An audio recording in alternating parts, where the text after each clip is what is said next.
What's up, Tailgaters? My name is Tailgate Nate. Welcome to my channel, and today I'm going to be giving you guys my Week 4 college football predictions. The season is getting into full swing now, and there are some really important games around the nation this week. So stick around with me so you guys find out what those games are. But hey, for college football fans, for fans of football in general, I talk a lot of college football on this channel, and I thank you guys so much for the support as of late. If you guys would like to continue to support this channel, please hit the like, comment, subscribe, do anything you can, help out this channel. It does mean a lot to me. There, again, like I said, are a lot of big matchups this week in Week 4. I got 13 more games for you. I'm sorry this video wasn't out sooner. I've been fairly busy this weekend, so hold on, let me just get rid of a couple of things here so as to not slow. Okay, now that that is figured out and hopefully things are running a little bit better, let's go ahead and dive on into some Week 4 predictions. And first up on the slate is a rivalry game. We got the TCU Horned Frogs and the SMU Mustangs facing off here. TCU just coming off of a bye week, and they are the 2-point favorite. Again, all lines and odds are as of recording this video. They are subject to change. Max Duggan is at quarterback.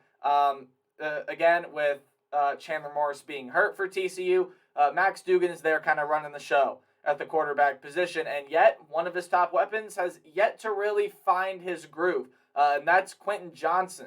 He was supposed to be one of the biggest threats, if you will, in the Big 12 this year in terms of being a leading wide receiver. Hasn't really found that groove yet. Expect him to be a factor in this game in order for TCU to walk away with a win.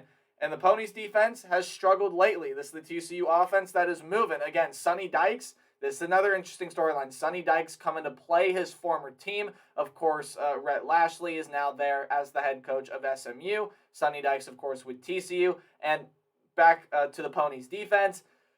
SMU has struggled on the defensive side of the ball lately, especially you can see in that game last week against Maryland. They really struggled on the defensive side of the ball. Now, granted, that is a Maryland team that has a pretty good passing game, a pretty solid run game there as well. So when you go ahead and take a look, SMU's defense has played fairly decently this year, but again, there is a lot of room for improvement, especially against a dynamic TCU offense. And this game has all the makings for a fireworks show. I think we're going to see a lot of points score here in this one, and I'm going to go with the Power 5 team. This is a noon game on ESPNU, and I am picking the TCU Horned Frogs to beat the SMU Mustangs by a score of 37-35. I think Sonny Dykes gets the win over his former team.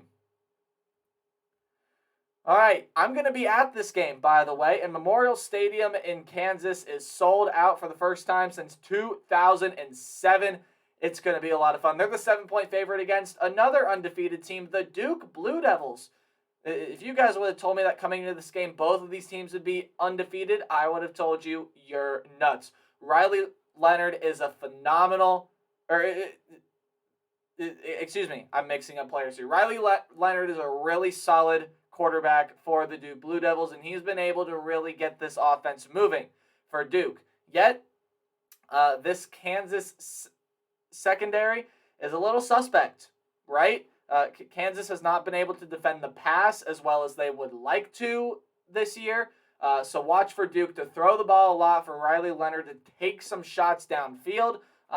That's going to be what Duke is going to be aiming to do here in this game. And as far as Kansas goes, look, Jalen Daniels is a star. He is a stud. He has the making of being a great quarterback for Kansas. And this offense, very, very tough to defend. It's an option-style offense most of the time, but it's not your typical option quarterback because Jalen Daniels, yes, he has the legs. Yes, he can throw the short ones, but he's got a cannon of an arm there as well, and he can hit the deep passes for Kansas. Jalen Daniels is a very, very good player, and Kansas, this offense has found something, and it has worked, and it has worked to perfection. This is a really, really good offense, and they're a headache to try to scheme a defense against. Duke is going to have that headache this week. And speaking of defense, neither of these defenses are really fantastic, so there could be a lot of points scored in this one there as well. but which defense is more vulnerable, or which defense makes the bigger play or comes away with the takeaway late in the game. And to me right now, I think that Kansas team, there's a lot of momentum building. How about Kansas possibly starting 4-0? Even Duke possibly starting 4-0. What a storyline either way. But I am going to go with the 7-point favorite here, and I'm going to go with the Kansas Jayhawks. The noon game on Fox Sports 1, I will be attending this game. So if you're going to be there, please, by all means, you can come try and find me. But Kansas, this is going to be a very fun game. I think this is going to be a fun game. I think we're going to see some offense here, but I am leaning the way of Kansas. Again, I think that offense is pretty darn good, and I think Kansas defense steps up tomorrow and makes some of the plays that it has to make. So I'm going with the Rock Chalk Jayhawk to start out 4-0. Good for them.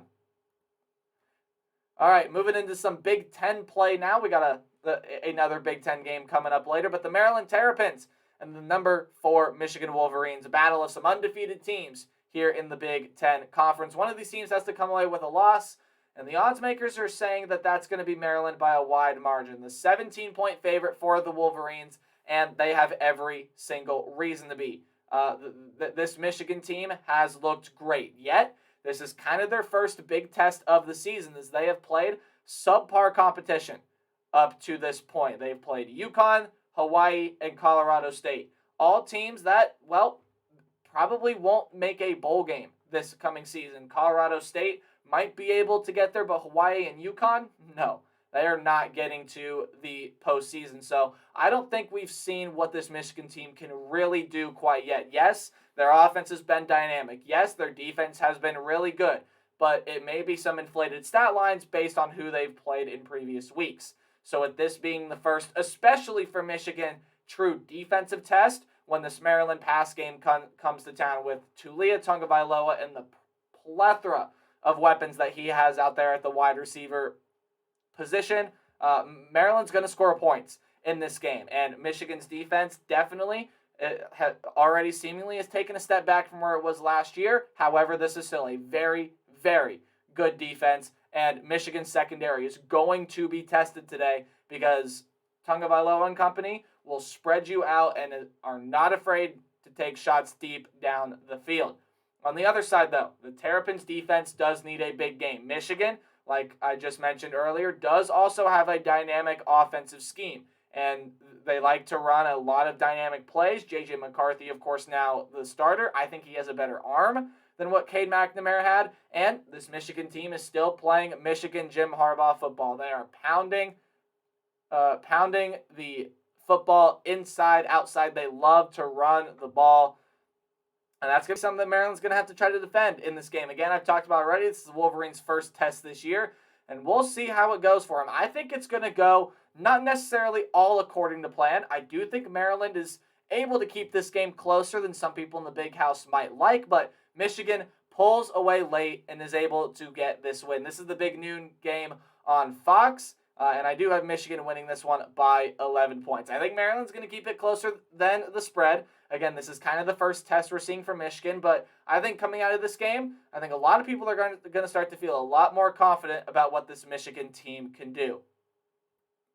The Baylor Bears and Iowa State Cyclones are going to be facing off in a marquee matchup in the Big 12. Iowa State is the 2.5-point favorite over the 17th ranked Baylor Bears, and if you remember last year, Baylor pulled off an upset against Iowa State. It was an upset at the time. Of course, Baylor went on to have that miraculous season, won the Big 12.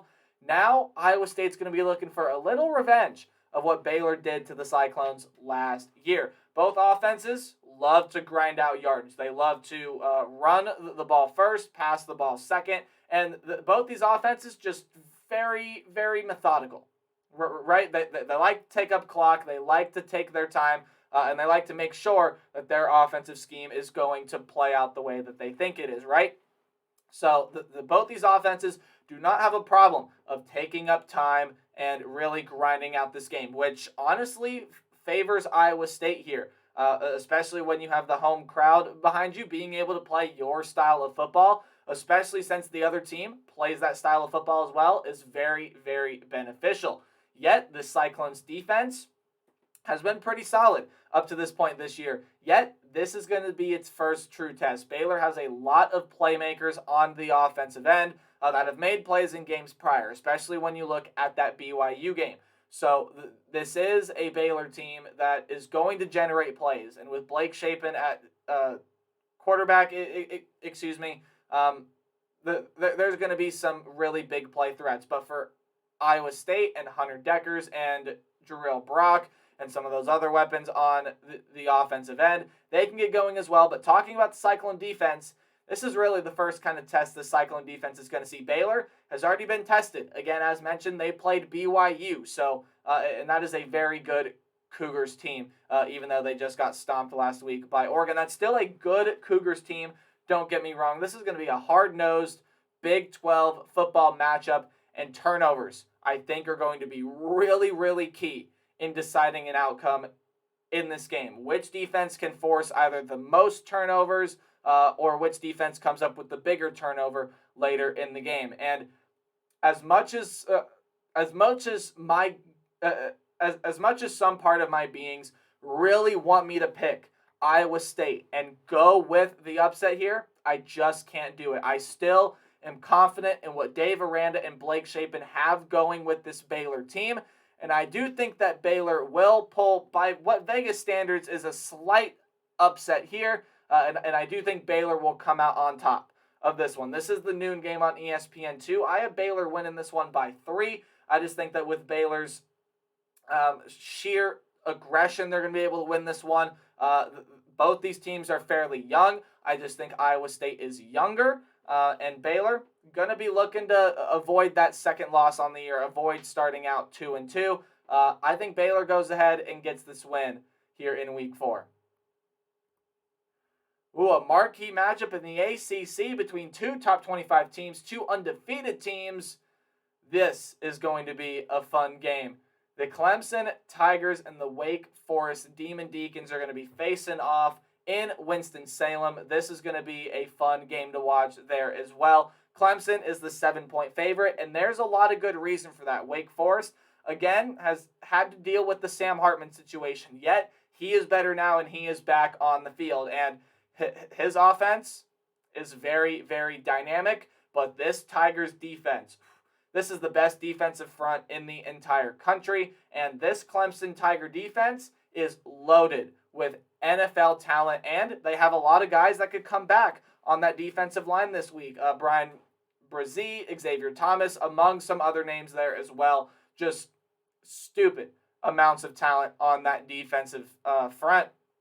And when you take a look at this Wake Forest offense, they're going to have to be able to make some plays. And Hartman needs some big plays. He needs to take some shots down the field. Look for A.T. Perry, some of his other big playmakers, because Wake Forest going to need all the help they can get offensively, because defensively, well, this team has not been all that great at Clemson's offensive strength.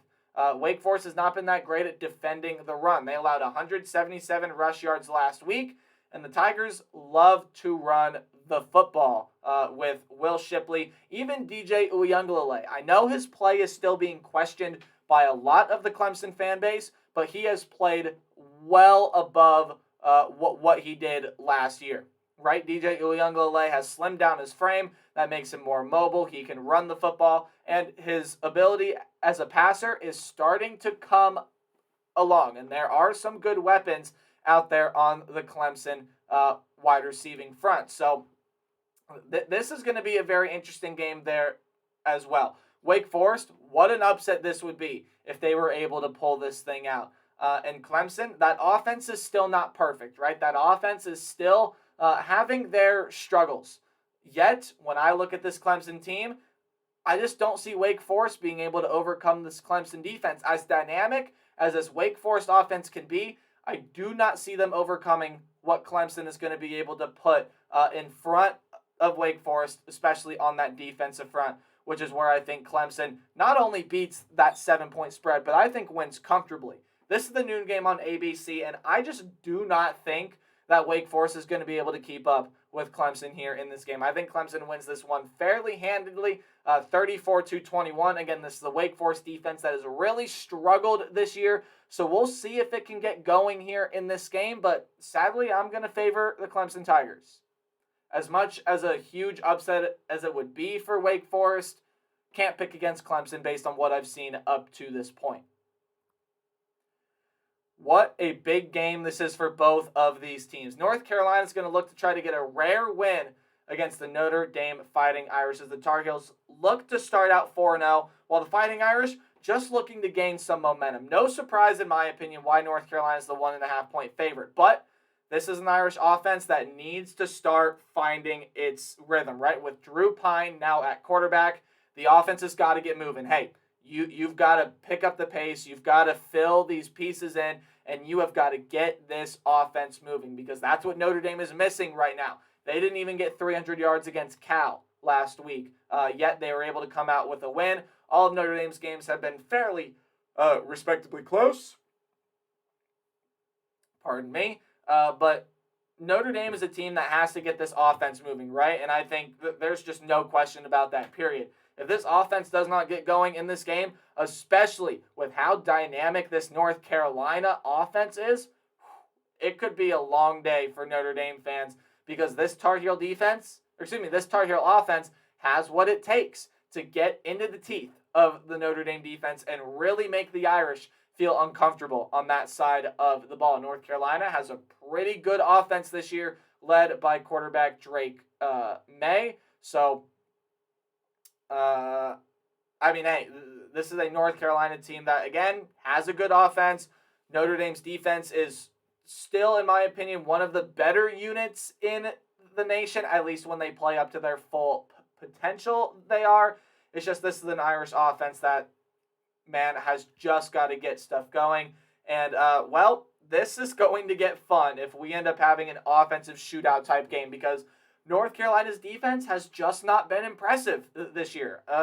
The Tar Heels defense has a lot of work to do. They have a lot of work to do, as does this Notre Dame offense. But especially when you look at this North Carolina defense, there's a lot of work to be done for the Tar Heels defense. And if Notre Dame is able to start finding that offensive groove in this game and North Carolina's offense is clicking on all cylinders, this is going to end up being a fun game if we get into the fourth quarter and both teams have scored over 40. It's going to get fun really fast if that's the case. I don't necessarily think that's going to be the case. I think scoring is going to be not necessarily hard to come by, but a little limited here in this game. But I do think Notre Dame starts to find that offensive groove. They started to find some things that worked for them last week, and I think they carry that in. I think Notre Dame's going to find themselves down at halftime, but coming out of the locker room, I think Notre Dame has a big second half, and they're able to just squeak past North Carolina. I think this Irish defense is more than capable of holding this North Carolina Tar Heel offense more stagnant than they have been in previous weeks. Give me the Irish here by 1 point, the 3:30 game on ABC. The Texas Longhorns and the Texas Tech Red Raiders are facing off as both teams are opening up Big 12 play. The Red Raiders' run defense has been good up to this point, and it really hasn't come across a running back yet that has been able to test them. We'll enter Bijan Robinson. Yeah, I believe Texas Tech is allowing somewhere around 3 to 3.5 yards per carry. It's somewhere around that number on the season, which is a really good stat. Bijan Robinson is one of the best running backs in the country. We're going to find out tomorrow whether or not this Texas Tech run defense is legit and is for real, because Bijan Robinson is more than capable of gashing this Texas Tech defense all by himself. He had to do it last week against UTSA. And part of this Texas offense, how does Hudson Card play while Quinn Ewers is out? Now, it does seem like Quinn Ewers is going to be able to come back a little sooner than what people expected. However, I would happen to think that it's unlikely that Quinn Ewers plays in this game. So for Hudson Card, maybe start to find some things that can really get moving instead of having to rely on Bijan all day, especially if this Red Raider rush defense is for real. Tech's defense otherwise has been Tech's offense has been struggling. And this is the Horns defense that was able to get a lot of pressure against Bryce Young and Alabama. It's a defense that is playing some good football right now, in my opinion. And speaking of defense, turnovers are going to be huge in a tough environment. Texas coming into this one, it's their first road game. I think we're going to find out a lot about what this Texas team is built of and what it's made for here in this game. And for Texas Tech, well, we're going to find out whether or not this Texas Tech team is for real or not. Again, this offense had some big expectations coming into the year with Zach Kittley and company, of course, with how good of an offense he had at Western Kentucky. It just hasn't really translated to Texas Tech yet. And part of that being Donovan Smith is there. He's thrown 5 interceptions over the past 2 games with the injury to Tyler Shuck. So we'll see how this game plays out. I think it's going to be a close, very interesting game to watch. But I do have Texas pulling out the win here. 3:30 game on ESPN. Got Texas, the Horns, winning by 3. Ooh, how's this for a huge matchup? And this is a huge matchup for both teams. This is a huge matchup for both of these clubs. The Florida Gators and the Tennessee Volunteers. Florida trying to avoid being jumped out of the top 25 here, right? They are 2-1. The loss being to Kentucky, and ever since that game against Utah, Florida has just not looked as good. Anthony Richardson has really, really struggled, yet Florida has found a lot of their offense on the ground. And Tennessee's defense is, well, Tennessee's defense. It's not necessarily one of the better defenses in the SEC. Tennessee, the fans know what they're going to get from this defense and the offense. Going to have to do a lot of the heavy lifting, as usual, for Tennessee in this game. And Florida's going to be able to run the football here against Tennessee. But it's not so much of can they throw deep against a good Tennessee secondary. It's an okay Tennessee secondary, and I think the defense has played better than what people give it credit for at Tennessee. But when I look at Florida, this is the passing attack that is yet to have a passing touchdown this year. As good as Anthony Richardson was in that first game of the year, no passing touchdowns. And no passing touchdowns against Kentucky or even against South Florida last week, in which Florida struggled mightily to take care of business against the Bulls. So watch out for Florida on the offensive end. They're going to be able to run the ball. Can they throw it? That's going to be a difference maker. Can the Gators defense slow down this Bulls high-tempo offense? The Gator defense played fairly well against Utah, and again, ever since then, it's kind of faltered. And Tennessee loves to run this fast tempo offense. So we'll see if Florida's defense is able to keep up. This is 2 different styles of football. They're going to clash. This is the 3:30 game on CBS. Going to be a lot of fun. And Tennessee 10.5 might seem like a big line. And I honestly think Tennessee's more than capable of beating it. I think the Volunteers are a really good football team this year. But I do have Florida beating the spread. I do think they're able to get that pass game going a little bit more this game than they have in their previous 3 games. However, with all that being said, I still like Tennessee to win this football game. On paper, Tennessee is the better team, and really, in my opinion, there's no reason why I see Florida winning this game, except for the fact of when you look at recent history, Florida has dominated this series. Tennessee is going to look for a big win against a rival, and we'll see if the streak continues for Florida in beating Tennessee. If not, Rocky Top may be bumping if the Volunteers are able to get this win, which I'm predicting will happen. How's this? Woo! Ring the upset alert alarm, because Washington State has done it already this year. They're going to be looking to do it again as the Oregon Ducks come to town. Washington State pulled off that upset against Wisconsin on the road earlier this year, and they're going to look to start out 4-0, get themselves into the top 25 if they're able to beat the Oregon Ducks. But that's a task that is a lot easier said than done, especially after what Oregon did to BYU last week. Oregon's run game is dynamic, and this offensive line for Oregon is ridiculous. I don't believe it's allowed a sack all year. Bo Nix has had a lot of time to throw in the pocket, and Oregon's run game, this offensive line does a great job at opening holes, at pulling guys over the block, and just really overall getting this run game going. That's something that Washington State is going to game plan for, but how well do they execute that game plan is the question. Cameron Ward, one of the better quarterbacks in the Pac-12 in my opinion, yeah, he's going to have to make some big plays in this game because even Oregon's defense had a little resurgence against BYU. This was an Oregon team that just couldn't do anything against Georgia. They could not do anything at all. And then something happened in the game against Eastern Washington. They scored 70. And then as soon as they played BYU, it all clicked. It all clicked together, and Oregon reminded us this is the football team that we are supposed to be. So Cameron Ward's going to have to make some big plays against this Oregon defense to pull out this upset. Washington State is not going to be able to grind out this game like they were against Wisconsin. They're going to have to make some plays if they want to pull off this upset here against Oregon, and defensive pressure for both teams even. Defensive pressure. Again, Washington State's going to have to beat that Oregon offensive line somehow, create pressure on Bo Nix, get that offensive line gathering themselves, and same thing for Oregon. Pressure Cam Ward, pressure him to make some bad throws, and Oregon's probably going to be fine here. I do think Oregon avoids the upset here in this one, although I do think Washington State is more than capable of pulling off an upset here in this one. 33-28 is my final score. This is a 4 o'clock game on Fox. It'll air after, of course, Michigan and Maryland get done with that game. But this is a very intriguing game, in my opinion. Washington State going to be looking to pull off another upset, get themselves into the rankings, and solidify themselves as a contender in the Pac-12. But Oregon is playing some really good football right now, especially from what we've seen last week. I can't pick against the Ducks this week. They win this game. The Arkansas Razorbacks and the Texas A&M Aggies. Ooh, what a matchup this is, huh? Texas A&M is now 23rd in the polls, not 24th.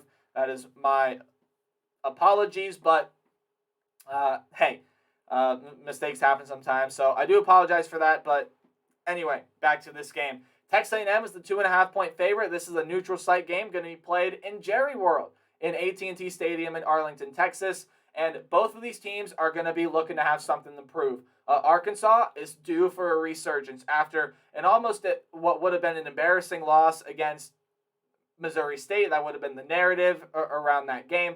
They were able to pull out. They were able to pull that game out, come back, and win that game, right? They ended up winning that game by 11. But it was a very shaky performance. KJ Jefferson did not play well. That defense did not play as well as it has this season. And for Texas A&M, well, they're starting to build some momentum. After that loss to App State, they definitely had their struggles against a good Miami team, yet they were able to grind out a win. So for Texas A&M, I should even say for both these teams have something to prove coming into this game. Now, Arkansas, again, as you see, is a top 10 team. Kind of hard to see them as that right now based on that Missouri State game. But I think Arkansas is going to have a resurgence in this game and play good football. But here's what these teams have to do. For Texas A&M, look for others besides Devon Achane and Anai Smith to start being threats. That they cannot solely rely on Achane, the running back, and Anai Smith, the wide receiver, to do a lot of the heavy lifting. And with Haynes King benched and Max Johnson being played, he's going to have to find some other weapons that are going to start working for this Texas A&M team. And when you look on the Arkansas side of the ball, man, do they love to pressure the quarterback. They will create a lot of pressure on Max Johnson and force him into some really, really difficult throws. Again, both these teams are looking to try to make a statement to prove a point. And Arkansas's got a big game next week against Alabama. So are they maybe looking ahead to that game a little bit? I don't think so. I think Sam Pittman's going to come in, have his guys ready. This is a Texas A&M team that, again, was able to grind out that win against Miami, but still didn't look good. There's still a lot of things to work on there with Texas A&M. And I'm going to go ahead and say I think Arkansas is winning this game. 27-23 is my final score prediction. This is the 7 o'clock game on ESPN. I think it's going to be a fun, entertaining game to watch, but I do think Arkansas maybe scores a touchdown late to pull away from the Aggies here in this one.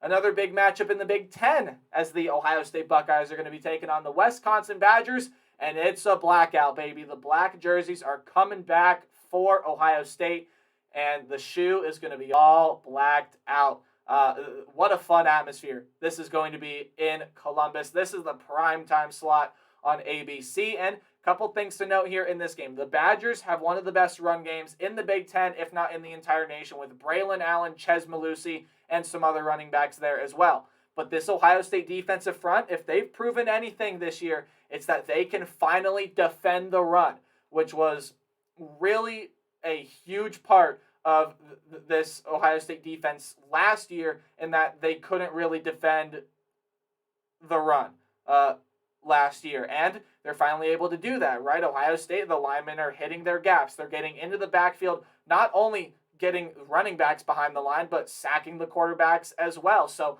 this is an Ohio State defensive front that is much improved. We'll see how good it really is when the Badgers' run game comes to town. And C.J. Stroud is heating up. He was on fire against Toledo, making some really nice throws, and he's been playing well this season. But this is going to be the toughest defense he faces all year. Jim Leonard always has his guys ready to play, and Wisconsin is a team that is known for the defensive side of the ball, right? This is a defensive-first team, and Wisconsin is going to bring a tough defensive challenge to Ohio State this week.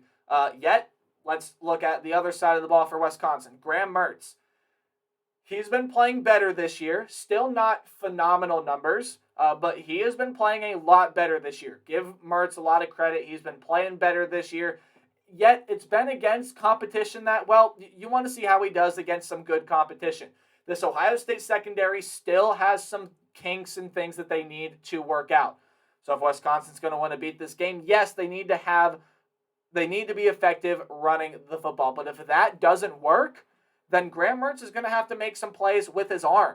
And with what Graham Mertz has done in the past, that's definitely a huge question mark in this game. If Wisconsin finds themselves in a close game, yet Ohio State's been able to stop the run, what can Graham Mertz do, and can Graham Mertz take over and win the game? I don't think he can. I think this Ohio State team is too good right now. They're playing at such a high level, and I just don't see Wisconsin coming in close of Ohio State here in this game. This is the primetime game as mentioned on ABC, and I think the Buckeyes roll away with this one. I think in combination with the atmosphere, with how much this Ohio State defense has improved, and with the way that this offense is rolling right now, I don't see a way that Wisconsin is able to pull out this win.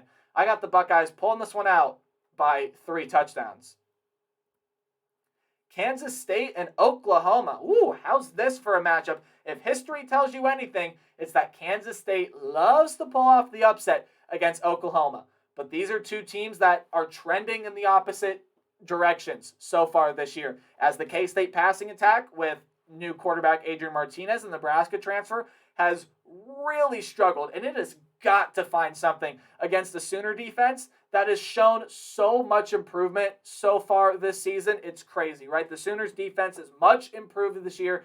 Kansas State's going to have to find something, especially through the air, that can hurt this Oklahoma team, because we know that Kansas State can run the football with Deuce Vaughn and even Adrian Martinez. That provides them a good 1-2 option to run the football. But passing the football, that's what's been the problem for Kansas State so far this season. It's what led to them not being able to pull out the win against Tulane last week. And Kansas State's got to find something there. And again, this Oklahoma defense that has shown a lot of improvement. And even this offense is super dynamic as it was when Lincoln Riley was still here, right? Dylan Gabriel and company are moving the football at an effective rate, and things are going really well for Kansas State and things are going really well for Oklahoma right now. Things could be going a lot better in Manhattan for Kansas State. Honestly, guys, I just don't see this game being close. I know Kansas State has pulled out some upsets against Oklahoma in the past, and I think 12.5 is low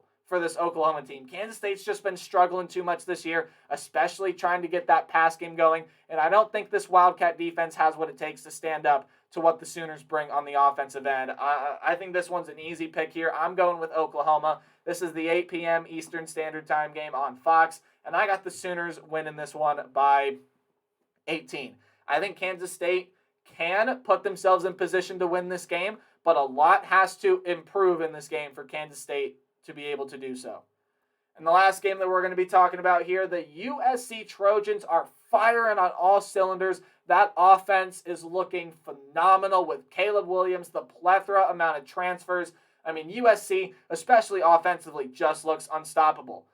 Enter the Oregon State Beavers, a team that also enters this game 3-0, has some good wins on the resume, including a win against Fresno State, a win against Boise State there as well. And Oregon State is going to be looking to cement themselves as a potential Pac-12 dark horse if they're able to pull out this win here. Now, when looking at both of these teams, USC is that 6-point favorite. Again, this USC offense is clicking. It's firing. Caleb Williams is playing very, very well up to this point, and he has a lot of weapons that he's utilized exceptionally well. Jordan Addison, Mario Williams, among a lot of other names there as well. This defense actually, before we talk about USC defense, I'll kind of segue a little bit better. Oregon State's offense. I'm all over the place right now. I apologize. Oregon State's offense is still capable of making plays, right? They can get down the field, and Jonathan Smith has done a great job with this Beaver offense at being able to mix up some play calling and being able to throw a lot of different looks at opposing defenses, and this is a USC defense that has kind of struggled up to this point this season. So still trying to work out some things on the defense yet. Game by game, I can see that this USC defense is getting better. It really is getting better. It really is improving.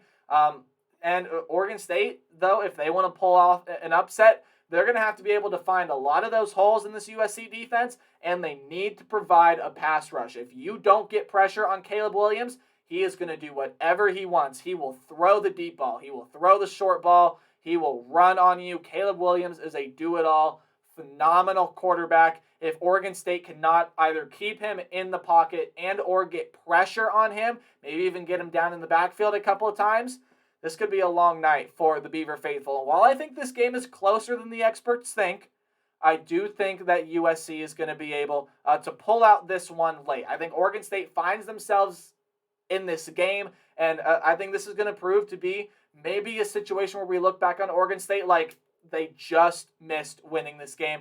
However, I think USC playing at such a high level, especially offensively right now, they go out and get this win 38-30.